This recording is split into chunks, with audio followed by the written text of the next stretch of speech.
Yes, I just wanted to ask, now that radiation seems to be able to target areas much better, do you find you can recommend it more often, or, I mean, and some cancer seems to respond really well to radiation? Yep. Well, the radiation is really useful, and we use it regularly. The problem with radiation is you can only have so much radiation to a certain part of the body before you start getting really bad toxicity in the surrounding healthy tissues. The other fact with the radiation is it does not improve survival. So even though it can help really shrink the tumors in the scan, it only, like a surgery, only deals with the local problem.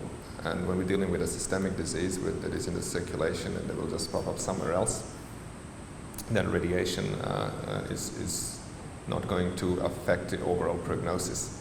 It can help with the quality of life and certainly with the symptoms. And that's what we sort of reserve it for if any of the spots become symptomatic.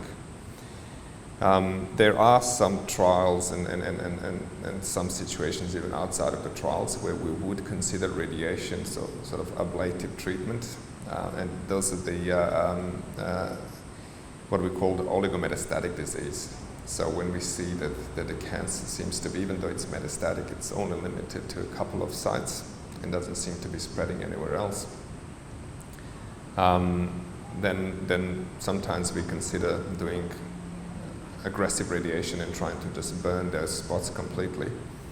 And that may enable us to, again, put the systemic treatment on hold.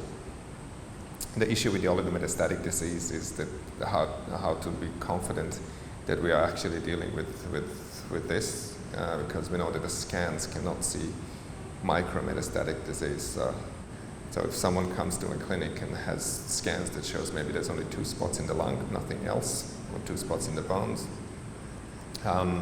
we won't jump straight onto the radiation and trying to get the surgeons to open the chest and operate. The decision depends again on how systemic therapy is tolerated.